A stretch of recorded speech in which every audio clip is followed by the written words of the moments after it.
예수 안에서 사랑합니다. 우리 하나 더 하죠. 당신은 하나님이 맺어주신 믿음의 동역자입니다.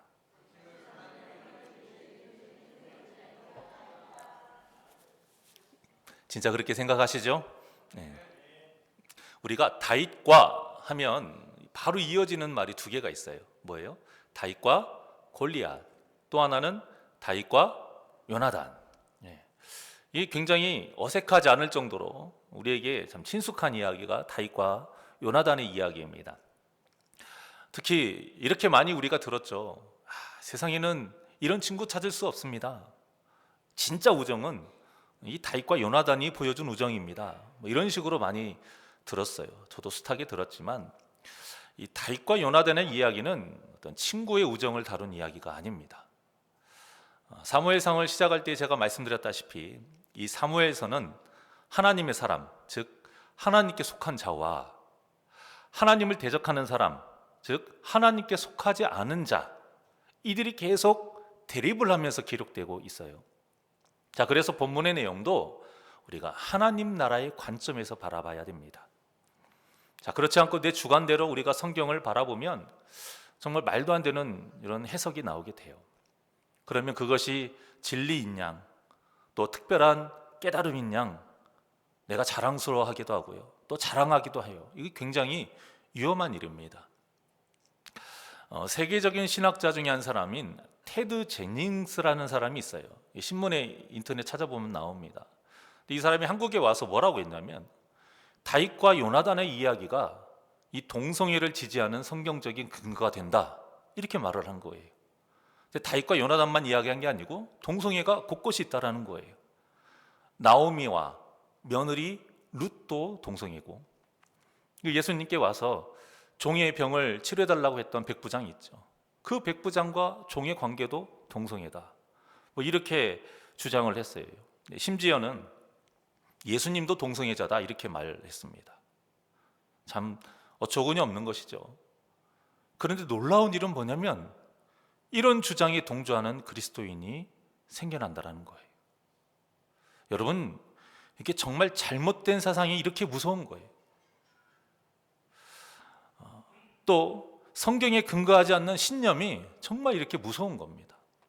그래서 우리가 말씀을 공부해야 하는 이유가 바로 여기에 있는 거예요. 괜히 히브리어 원어를 말하고 헬라어 원어를 말하는 것이 어떤 아는 척을 하려고 하는 것이 아니고요, 본래 하나님의 뜻이 무엇인가 우리가 바르게 알기 위해서 그 원어를 바라보는 것이고요, 또 당시의 어떤 문화와 풍습, 역사 굉장히 중요합니다. 여러분, 이건 어떤 지식이 아니고 하나님의 말씀을 바르게 이해하기 위해서 반드시 알아야 될 그러한 자료들이에요. 자, 그래야 하나님의 말씀을 내 마음대로 이해하는 이런 잘못을 저지르지 않을 수 있게 되는 것이죠. 자, 그래서 제가 큐티에 대해서 조심해야 될 부분을 한 번씩 잊을만 하면 말씀을 드리는 거예요. 절대 큐티 자체가 나쁜 것은 아닙니다. quiet time, 하나님과의 어떤 그런 친밀한 1대1의 시간을 갖는, 조용하게 오롯이 주님께만 집중하는 그 시간이 원래 큐티의 본질인데, 근데 대부분 이 큐티에 관한 책을 보면, 또 어떻게 큐티를 해야 되는지 이런 방법을 보면 성경의 본래 뜻을 제대로 알고 깨달아서 그것을 내 양심으로 삼는 것, 이것이 아니라요, 그저 어떤 개인적인 영감, 내가 느낀 어떤 감동, 이런 것을 위한 내용들이 굉장히 많이 있습니다. 여러분, 이것을 조심해야 돼요. 이것을 이제 알레고리식 해석이라고 하는데, 이렇게 하게 되면 우리의 믿음을 이렇게 건강하게 성장시키는 것이 아니라 오히려 오염시키고 병들게 합니다. 처음엔 그 증상이 나타나지 않지만요, 이게 나중에 나타나게 되면 완전히 굳어져 버려요. 절대 진리가 전해지질 않는 겁니다. 이 테드 제닝스라는 신학자가 딱 이런 사람인 거예요. 그러니 설교를 듣더라도 여러분, 다른 목사님 설교 많이 들으십시오. 하지만 정말 검증된 그 목사님의 설교를 들으세요. 또 유튜브나 신앙서적으로 성경 공부하는 거 참 좋습니다.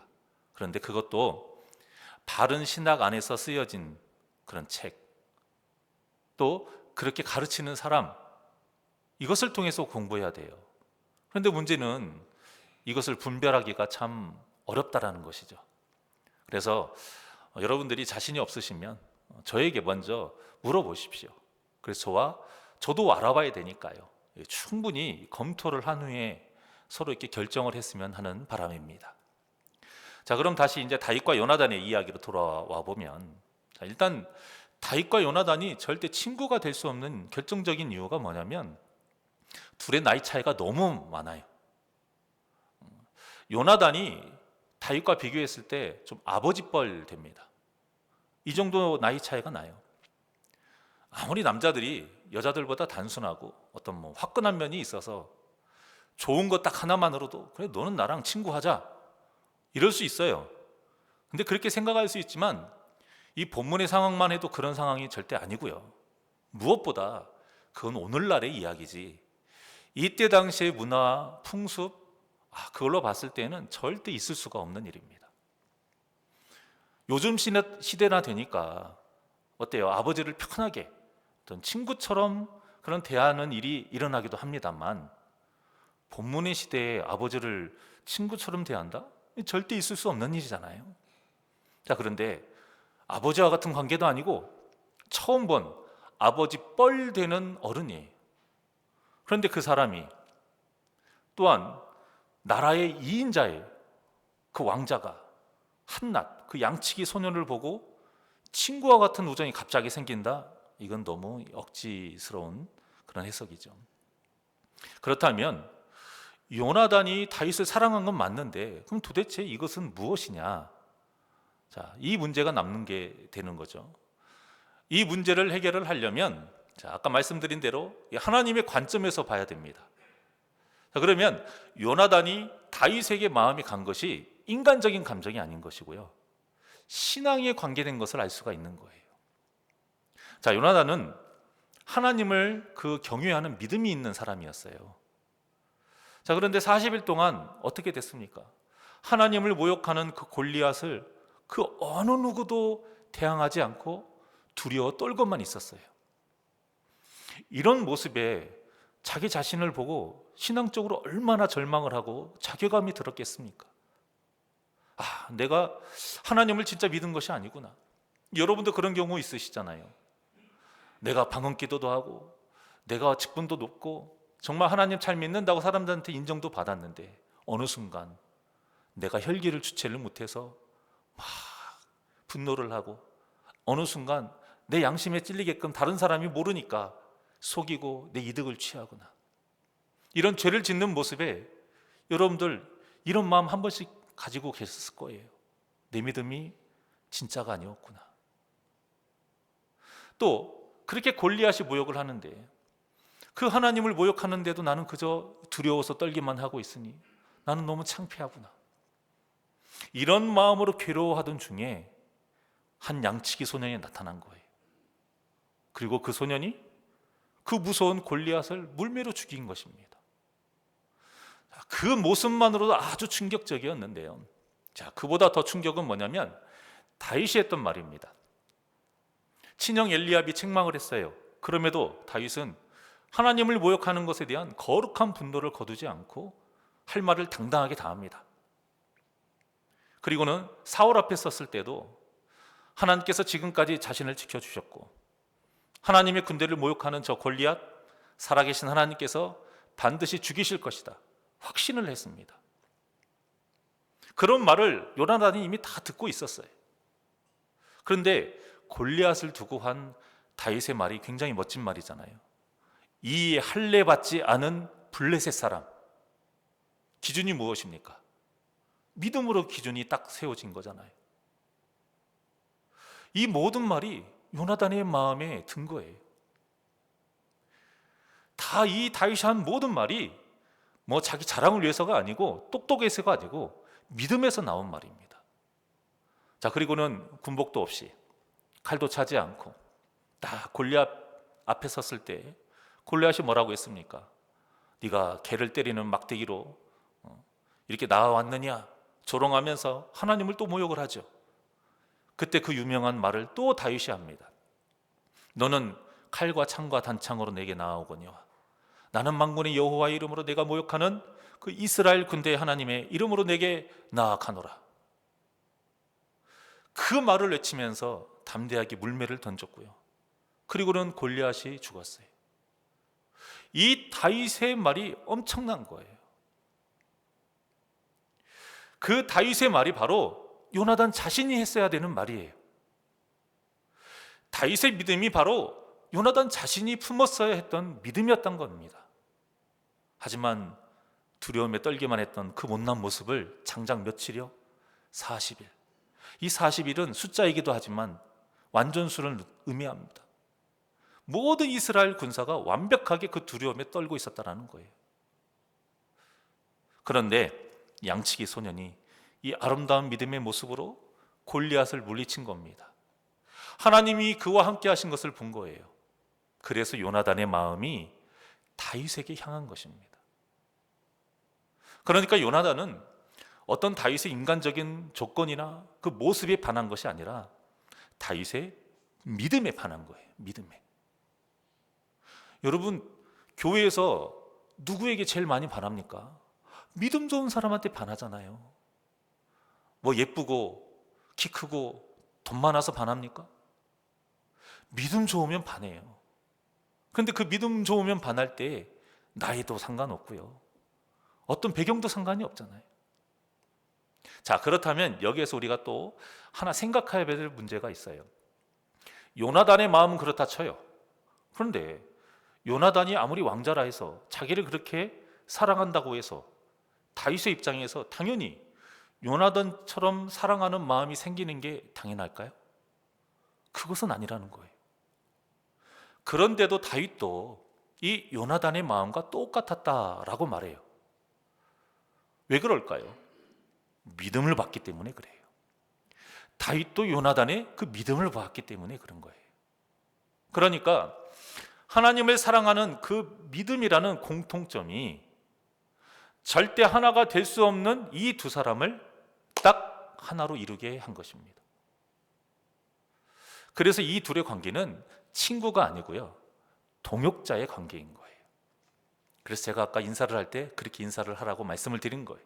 당신은 하나님께서 나에게 정해주신 동역자입니다. 이 상황을 우리가 잘 새겨야 돼요. 그러니까 다윗과 요나단은 친구가 아니고 믿음의 동역자인 거예요. 이 마음을 잘 새기시고 본문을 하나씩 한번 살펴보겠습니다. 1절입니다. 시작. 다윗이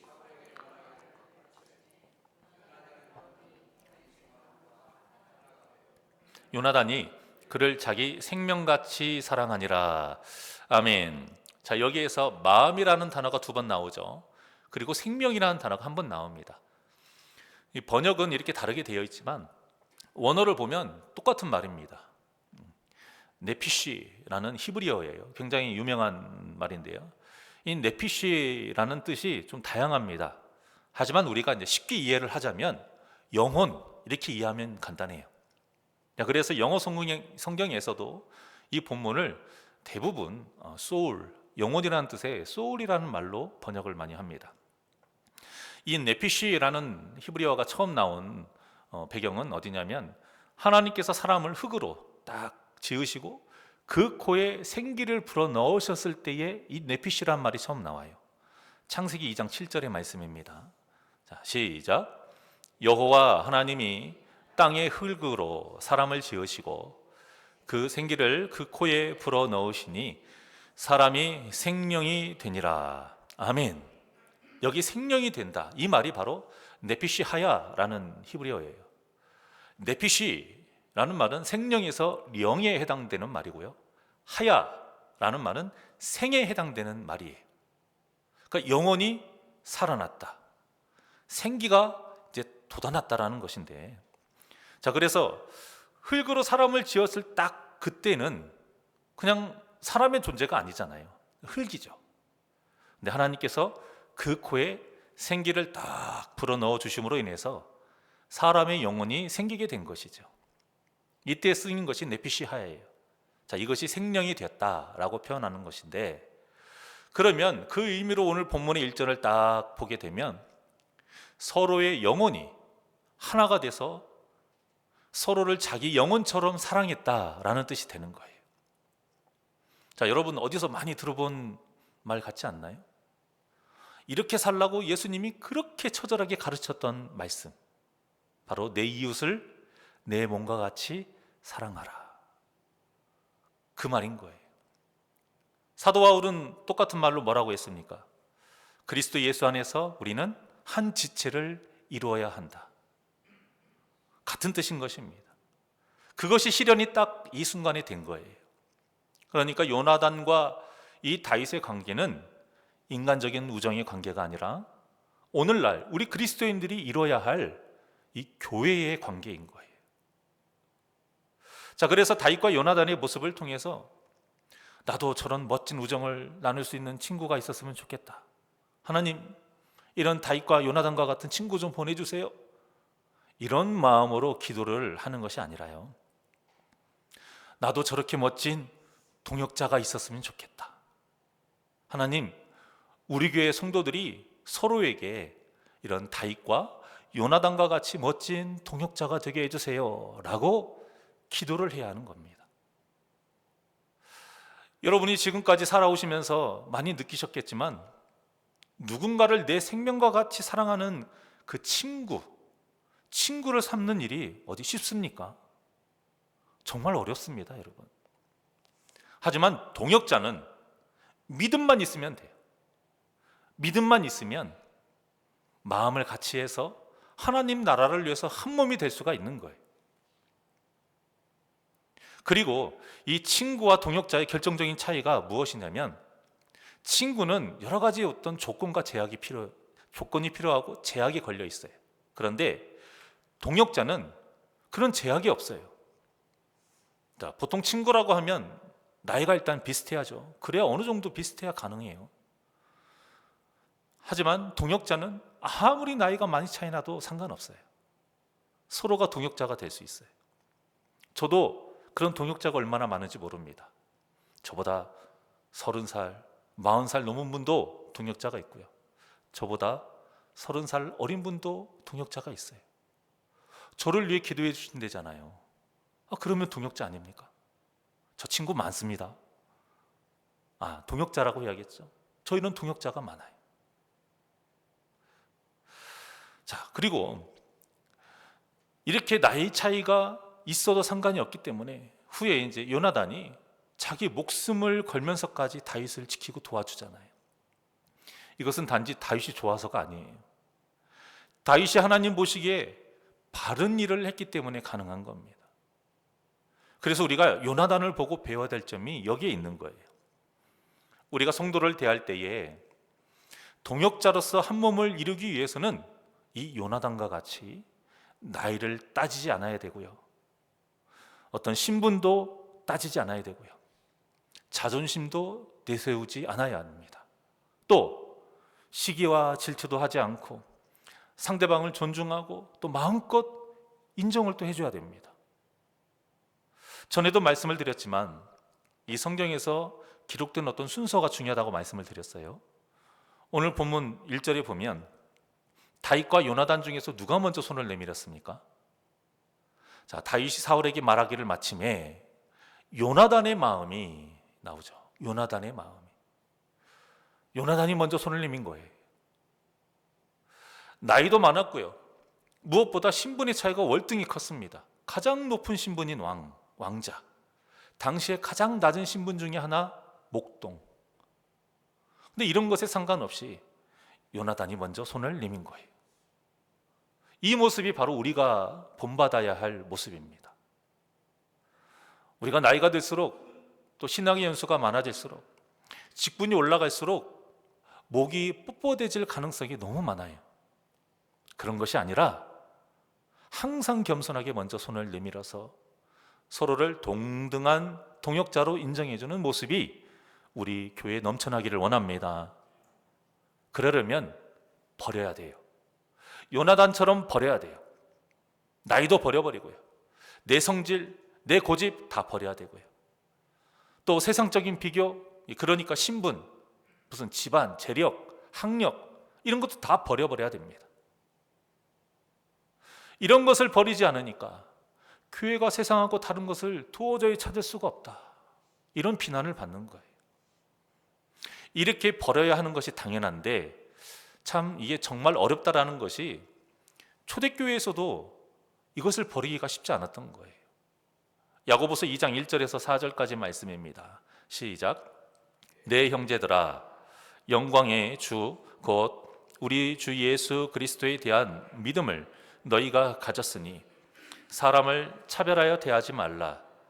만일 너희 회당에 금 가락지를 끼고 아름다운 옷을 입은 사람이 들어오고 또 남루한 옷을 입은 가난한 사람이 들어올 때에 너희가 아름다운 옷을 입은 자를 눈여겨보고 말하되 여기 좋은 자리에 앉으소서 하고 또 가난한 자에게 말하되 너는 거기 서 있든지 내 발등상 아래에 앉으라 하면 너희끼리 서로 차별하며 악한 생각으로 판단하는 자가 되는 것이 아니냐. 아멘. 자, 이 본문은 전에 제가 설교했던 본문이죠. 여기에서 악한 생각이 뭐라고 말씀을 드렸습니까?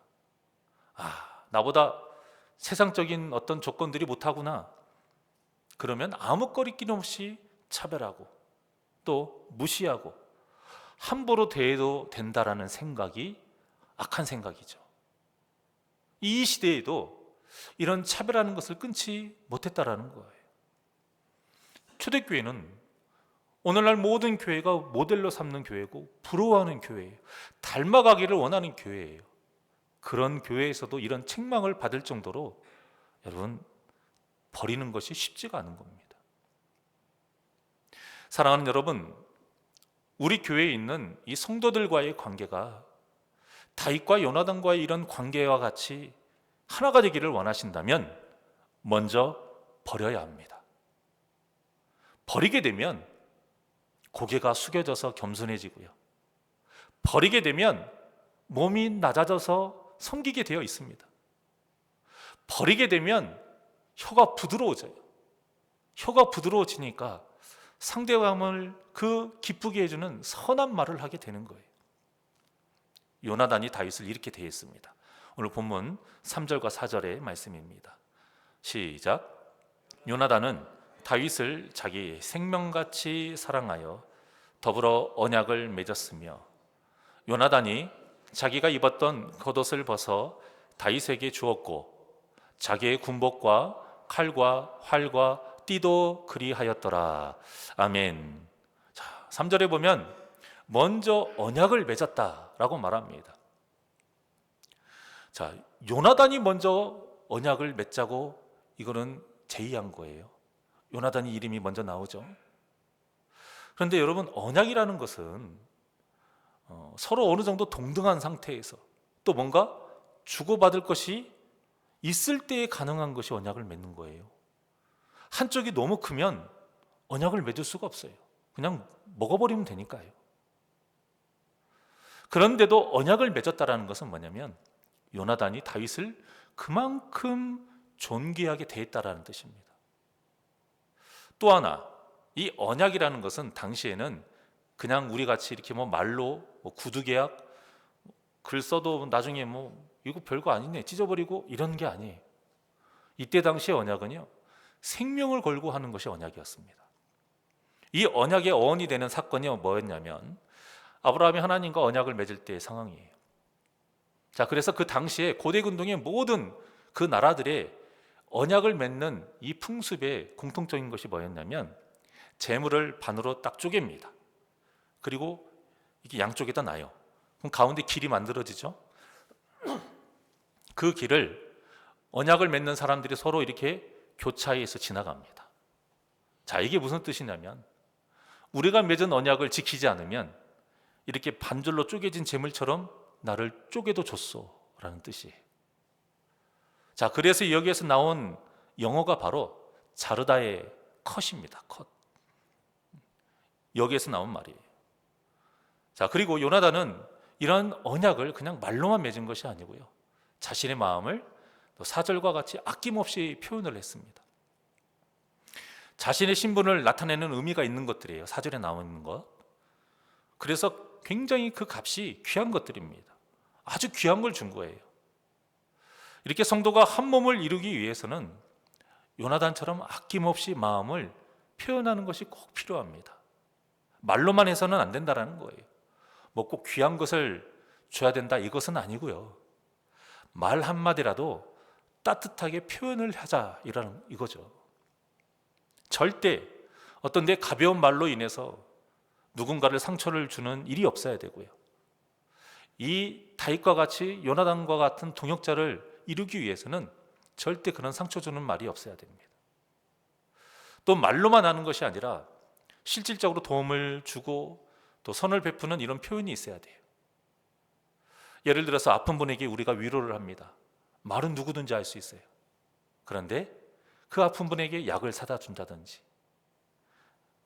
어떤 분들 중에서는 거동이 불편한 분들이 있잖아요. 혼자 사시거나. 그러면 집 좀 모시고 병원에 간다든지, 아니면 위로금을 살짝 준다든지, 그런 형편이 안 되면 뭐 죽이나 음식이나 반찬 같은 거를 여러분들이 또 만들어서 전하는 이런 표현들이 지금 요나단이 다윗에게 행한 거하고 똑같은 겁니다.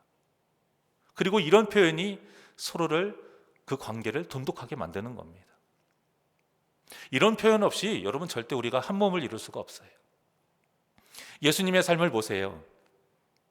누군가가 필요한 것이 있으면 무조건 주셨습니다. 그렇게 주시면서 사셨던 분이 예수님이에요. 말로 절대 때우신 분이 아니에요. 그러니 서로 아낌없이 이런 마음을 표현하셔서 자기 생명같이 사랑하여 한 몸을 이루는 우리 새날교회 성도님들이 되시기를 간절히 소망합니다.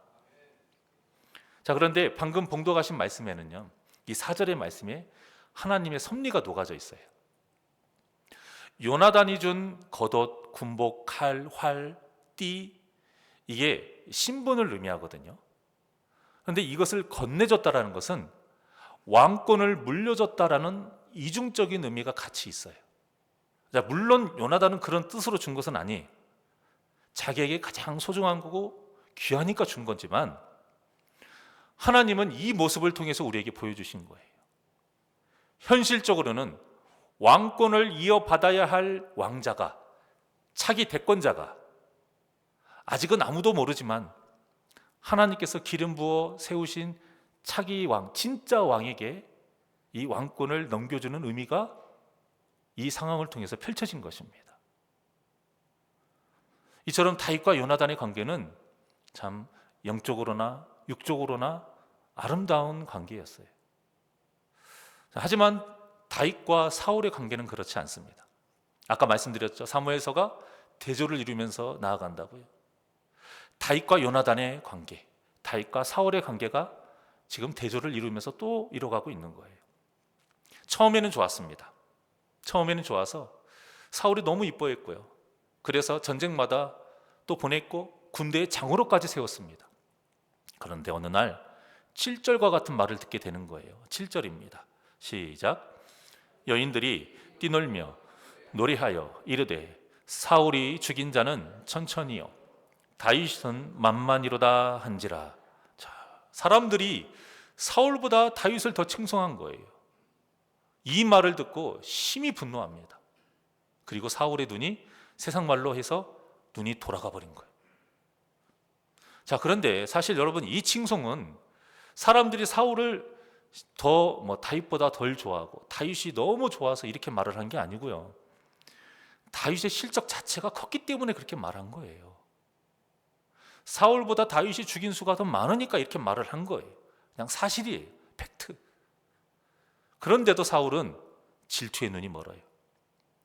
그리고는 혹시 모를 이 왕권의 위협이 될까 봐 결국에는 다윗이 누릴 것이 이제는 나라밖에 없지 않느냐, 이렇게 말을 한 것이죠.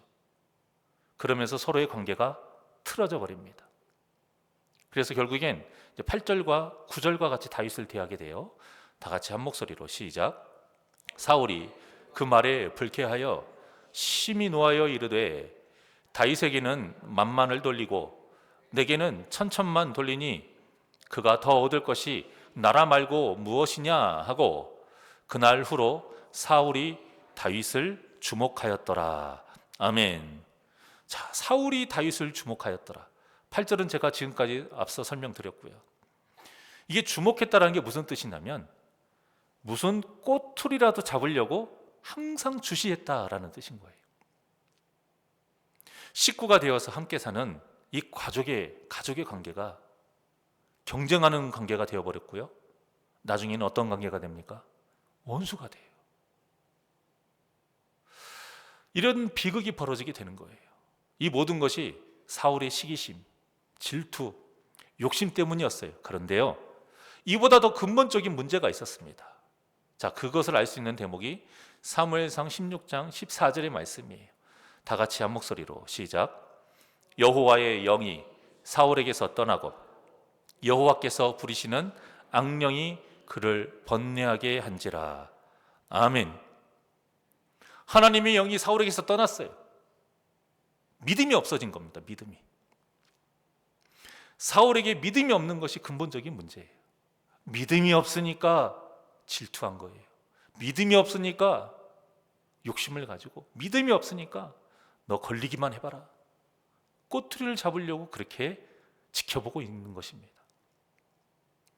여러분, 오늘 본문은 믿음이 있어야 동역자를 이룰 수 있고요, 서로가 동역자가 될 수 있고, 믿음이 없으면 서로가 경쟁자가 되고 나중에는 원수가 된다는 메시지를 우리에게 전해주고 있는 겁니다. 믿음이 없는 사울이라는 이 한 사람 때문에 어떻게 됐어요? 그 성이라는 한 공간에 가족을 이뤘음에도 불구하고 원수가 되어서 서로 얼마나 불편하고 괴로운 상황이 펼쳐집니까? 교회도 마찬가지예요, 여러분. 믿음이 없으면 이 교회라는 공간 안에서 서로를 대할 때 이런 불편한 상황이 나타나는 거예요. 괴로운 상황이 펼쳐지는 겁니다, 여러분. 우리가 성도를 향해서 너무 쉽게 말을 할 때가 있어요. 그거 다 성격이 안 좋아서 그래. 아니, 그런 것이 다 성질이 고약해서 그래. 아니, 많이 못 배워서 그래. 가진 것 없이 저렇게 힘들게 살아서 그래. 아파서 그래. 아니요, 여러분, 그거 아닙니다. 믿음이 연약해서 그런 거예요. 믿음이 연약해서 그런 거예요. 우리가 서로 한 몸을 이루지 못하고 동역자가 아니라 서로 시기하고 질투하는 그런 경쟁자가 되고 나중에 원수가 되는 진짜 이유는 믿음이 없어서 그런 거예요. 믿음이 연약해서 그런 거예요. 이것을 우리가 바로 알아야 이 성도와의 관계가 틀어진 것에 대한 책임을 다른 사람이 아니라 내 자신에게서 찾을 수 있는 거예요. 그 문제를 해결하는 방법도 세상적인 방법이 아니라 기도하면서 믿음으로 해결하는 것입니다. 그래요, 쉽지 않아요. 얼마나 힘들었으면 울면서 기도했는데도 안 되는 걸 어떻게 해요? 라고 하는 분도 많이 봤어요. 그런데 정말 죄송한 말씀이지만 기도 외에는 답이 없습니다.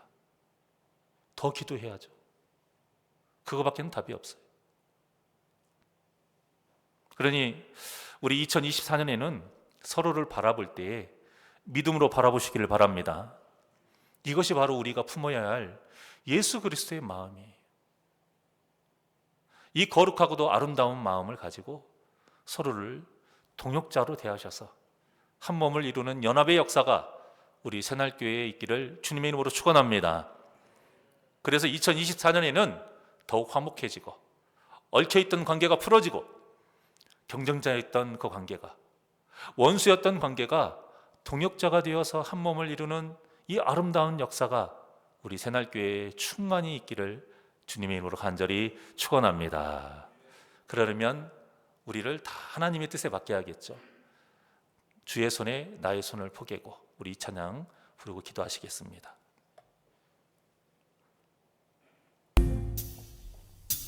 내 뜻대로 내 의지대로 아니 주님의 손에 나의 손을 포개고 주님의 뜻대로 살아가길 원합니다. 주보혈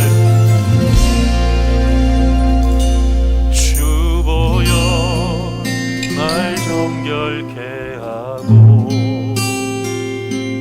주보혈 날 자유케 하니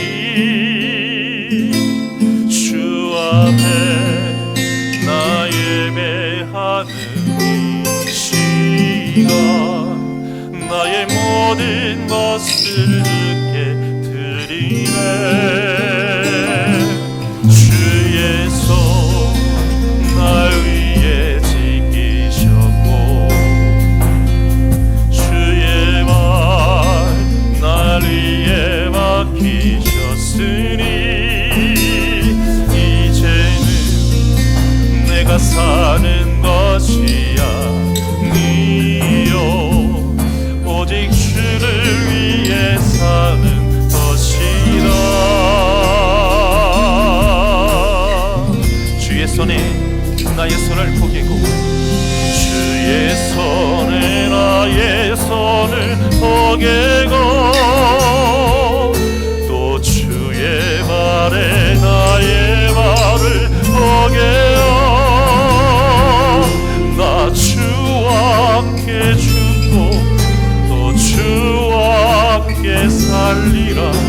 영원토록 주 위에 살리라. 주의 손에 나의 손을 포개고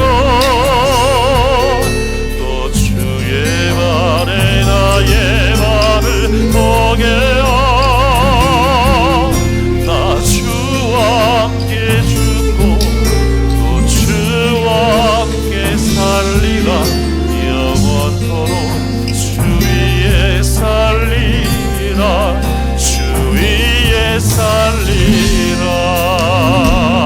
우리 두 손을 가슴에 얹고 주보여 주보여 날 정결케 하고 주보여 날 자유케 하니 주 앞에 나 예배하는 이 시간 나의 모든 것을 주께 드리네. 주의 손 날 위해 지키셨고 주의 발 날 위해 맡기셨으니 이제는 내가 사는 것이 아니요 오직 주를 위해 사는 것이라.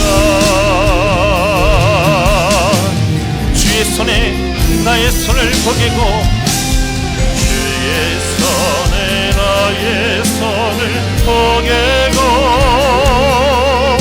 또 주의 발에 나의 발을 포개어 나 주와 함께 죽고 또 주와 함께 살리라. 영원토록 주 위에 살리라. 주의 손에 나의 손을 포개고 또 주의 발에 나의 발을 포개어 나 주와 함께 죽고 또 주와 함께 살리라. 영원토록 주 위에 살리. 우리 두 손 높이 들고 고백합니다. 주의 손에 나의 손을 포개고 또 주의 발에 나의 발을 포개어 나 주와 함께 죽고 또 주와 함께 살리라. 영원토록 주 위에 살리라. 주의 손에 나의 손을 포개고 또 주의 발에 나의 발을 포개어 나 주와 함께 죽고 또 주와 함께 살리라. 영원토록 주 위에 살리라. 주 위에 살리라.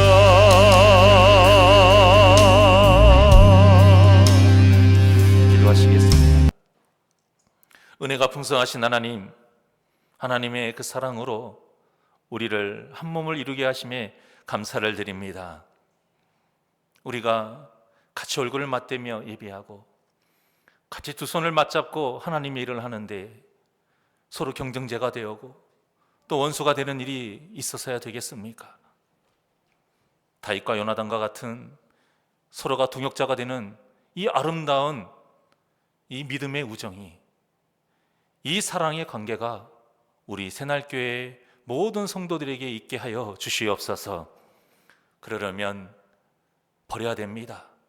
내 뜻 버리고 자존심 버리고 성질 버리고 내 모든 환경, 내 모든 생각 다 버리고 주님과 같이 나는 죽고 주님이 내 안에 살아서 내가 그 믿음으로 변화가 되어야 우리가 서로 또 이런 동역자의 관계를 맺을 수 있습니다.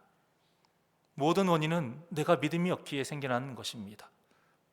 다른 원인에서 찾지 않게 하시고 내가 더 믿음으로 바로 서고 하나님의 말씀과 기도로 무장하여서 나아갈 때에 우리 교회의 모든 성도들과 이런 동역자의 관계를 이룰 수 있음을 믿고 우리가 서로를 위해 기도하며 2024년에는 서로가 하나가 되는 동역자의 관계가 되게 하여 주시옵소서. 감사함이 예수님의 이름으로 기도하옵나이다. 아멘.